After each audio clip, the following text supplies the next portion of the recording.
പ്രിയമുള്ളവരെ, വചനജ്വാല 1269 ദിനത്തിലേക്ക് പ്രവേശിക്കുന്ന ഇന്ന് ഫെബ്രുവരി 20 വ്യാഴാഴ്ച എല്ലാവർക്കും നല്ല ഒരു സുപ്രഭാതം ആശംസിക്കുന്നു.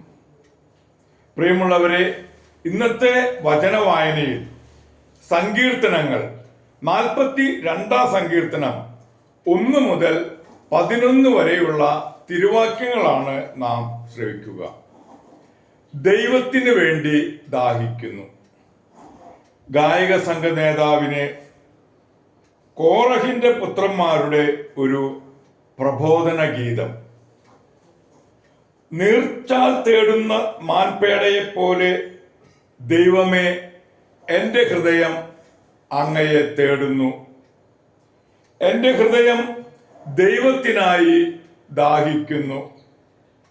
ജീവിക്കുന്ന ദൈവത്തിന് വേണ്ടി തന്നെ. വഴി വിട്ടുമാറുകയോ ചെയ്തില്ല. എന്നിട്ടും അവിടുന്ന് ഞങ്ങളെ കുറുനരികളുടെ സങ്കേതത്തിൽ ചിതറിക്കുകയും കൂരിരുട്ടുകൊണ്ട് ഞങ്ങളെ മൂടുകയും ചെയ്തു. ഞങ്ങൾ ഞങ്ങളുടെ ദൈവത്തിന്റെ നാമത്തെ മറക്കുകയോ അന്യദേവന്റെ മുൻപിൽ കൈകൾ വിരിച്ചു നിൽക്കുകയോ ചെയ്തിരുന്നു എങ്കിൽ അത് ദൈവത്തിന്റെ കണ്ണിൽ പെടാതിരിക്കുമോ? ഹൃദയ രഹസ്യങ്ങൾ അവിടത്തേക്ക് അറിയാമല്ലോ. ഞങ്ങൾ അങ്ങയെ പ്രതി എല്ലായ്പ്പോഴും വധിക്കപ്പെടുന്നു. അറക്കാനുള്ള ആടുകളായി ഞങ്ങൾ കരുതപ്പെടുന്നു. കർത്താവേ, ഉണർന്നെഴുന്നേൽക്കണമേ. അവിടുന്ന് ഉറങ്ങുന്നതെന്ത്? ഉണരണമേ. എന്നേക്കുമായി ഞങ്ങളെ തള്ളിക്കളയരുത്. അവിടുന്ന് മുഖം മറയ്ക്കുന്നതെന്ത്? ഞങ്ങൾ ഏൽക്കുന്ന പീഡനങ്ങളും മർദ്ദനങ്ങളും അവിടുന്ന് മറക്കുന്നതെന്ത്? ഞങ്ങൾ പൂഴിയോളം താണിരിക്കുന്നു. ഞങ്ങളുടെ ശരീരം നിലം പറ്റിയിരിക്കുന്നു. ഉണർന്ന് ഞങ്ങളുടെ സഹായത്തിന് വരയണമേ. അവിടുത്തെ കാരുണ്യത്തെ പ്രതി ഞങ്ങളെ മോചിപ്പിക്കണമേ. ദൈവത്തിന്റെ തിരുവചനമാണ് നാം ശ്രവിച്ചത്.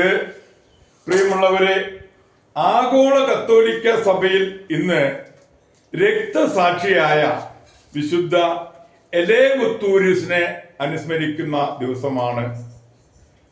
ക്ലോവിഡ് രാജാവിന്റെ പിതാവായ കിൽഡെറിക്കിന്റെ വാഴ്ചയുടെ അവസാന കാലത്ത് ഫ്രാൻസിൽ ടൂർണയി എന്ന സ്ഥലത്ത് എലേവുത്തോരിയൂസ് ജനിച്ചു. പിതാവ് ടെറനൂസും മാതാവ് ബ്ലാന്തയുമാണ്. ഇരുവരും ക്രിസ്ത്യാനികളായിരുന്നു. കെൽമിലെ ട്രൈബൂൺ ക്രിസ്ത്യാനികൾക്കെതിരായി ഒരു മതമർദ്ദനം അഴിച്ചുവിട്ടതിനാൽ ടൂർണായിലെ ക്രിസ്ത്യാനികൾ ബ്രെൻറ്റ്ലീമിലേക്ക് പലായനം ചെയ്തു. അതിനിടയ്ക്ക്, അതായത് 496 ക്ലോവിസ് രാജാവ് മരണപ്പെട്ടു. ബ്ലെൻഡെയിമിൽ വിശുദ്ധ പത്രോസിന്റെ നാമത്തിൽ ഒരു ദേവാലയം നിർമ്മിച്ചു. തെയോഡോർ ആയിരുന്നു ടൂർണായിലെ ആദ്യ മെത്രാൻ. അദ്ദേഹത്തിന്റെ പിൻഗാമിയാണ് എലേവൂത്തൂരിയൂസ്. ക്രിസ്തു മതത്തെ അതിന്റെ പ്രാരംഭാവസ്ഥയിൽ തന്നെ ദ്രോഹിച്ചുകൊണ്ടിരുന്ന ആര്യൻ പാഷണ്ഡതയെ നിർമാർജനം ചെയ്യാൻ എന്തു ചെയ്യാമെന്ന് ഹോർമിസ്ദാസ് പാപ്പ ചോദിച്ചപ്പോൾ എലേവുത്തോരിയൂസ് ഒരു സൂനഹദോസ് വിളിച്ചുകൂട്ടി. പാഷണ്ഡികൾ ലജ്ജിതരായി. വൈരാഗ്യം പൂണ്ട പാഷണ്ഡികൾ ഒരു ദിവസം അദ്ദേഹം പള്ളിയിലേക്ക് പോകവേ നേരെ ചാടി വീണ് മർദ്ദിച്ചവശനാക്കി. തൽക്കാലം അദ്ദേഹം സുഖം പ്രാപിച്ചെങ്കിലും താമസിയാതെ മരണമടഞ്ഞു. രൂപതാഭരണം തന്റെ സ്നേഹിതനായ വിശുദ്ധ മൊർദാർദിനെ ഏൽപ്പിച്ചുകൊണ്ടാണ് അദ്ദേഹം ദിവംഗതനായത്. ടൂർണായിലെ ഹെൻറി 12-ാം ശതാബ്ദത്തിൽ എഴുതിയ ഈ ചരിത്രം ചിലർ ചോദ്യം ചെയ്യുന്നുണ്ടെങ്കിലും എലേവൂത്തോരിയൂസ് പ്രശസ്തിയാർജിച്ച ഒരു വിശുദ്ധനായിരുന്നു എന്നത് തീർച്ചയാണ്.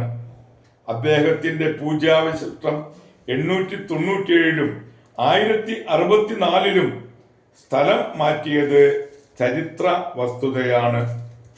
പ്രിയരെ, ഇന്നു തന്നെയാണ് ഫാത്തിമയിലെ ഇടയക്കുട്ടികളായ വിശുദ്ധ ഫ്രാൻസിസ് മാർത്തായെയും ജസീന്ത മാർത്തായെയും അനുസ്മരിക്കുന്ന പൊൻസുദിനം. പരിശുദ്ധ മറിയം ഫാത്തിമയിൽ പ്രത്യക്ഷപ്പെട്ടത് ലൂസിയ ദോസ് സാന്തോസ് അവളുടെ കസിൻ സഹോദരങ്ങളായ ഫ്രാൻസിസ് മാർത്തോ, ജസീന്ത മാർത്തോ എന്നീ ഇടയക്കുട്ടികൾക്കാണ്. പോർച്ചുഗലിലെ ഫാത്തിമയ്ക്കടുത്തുള്ള അൽജൂസ്ത്രയിലായിരുന്നു അവരുടെ ഭവനം. ഈ ഇടയക്കുട്ടികളിൽ ഫ്രാൻസിസും ജസീന്തയും ചെറുപ്പത്തിൽ തന്നെ മരണമടഞ്ഞു. ലൂസിയ കർമ്മല മഠത്തിൽ പ്രവേശിക്കുകയും മാതാവിന്റെ ദർശനങ്ങളുടെ സാക്ഷിയായി ജീവിക്കുകയും ചെയ്തു. പ്രിയമുള്ളവരെ, കഴിഞ്ഞ യൂറോപ്പ് യാത്രയിൽ ഫാത്തിമയിൽ പോകുവാനും ഇവരുടെ മധ്യസ്ഥം യാചിച്ച് ഫാത്തിമയിൽ പ്രാർത്ഥിച്ചതും പ്രത്യേകം ഞങ്ങൾ ഓർക്കുകയാണ്. 2017 മെയ് 13 ഫാത്തിമ ദർശനങ്ങളുടെ 100ാം വാർഷിക വേളയിൽ ഫാത്തിമയിൽ വെച്ച് ഫ്രാൻസിസ് മാർപ്പാപ്പ ഫ്രാൻസിസിനെയും ജസീന്തയെയും വിശുദ്ധരായി പ്രഖ്യാപിച്ചു. രക്തസാക്ഷിയായ വിശുദ്ധ എലേവുത്തൂരിനെയും ഫാത്തിമയിലെ ഇടയക്കുട്ടികളായ വിശുദ്ധ ഫ്രാൻസിസ് മാർത്തായെയും ജസീന്ത മാർത്തായെയും ഇവരുടെ മധ്യസ്ഥം യാചിച്ച് ഇന്നത്തെ ഈ നല്ല ദിവസത്തിലേക്ക് നമുക്ക് പ്രവേശിക്കാം. എല്ലാവർക്കും നല്ല ഒരു വ്യാഴാഴ്ച ദിവസം ആശംസിക്കുന്നു. ദൈവം നിങ്ങളെ സമൃദ്ധമായി അനുഗ്രഹിക്കട്ടെ.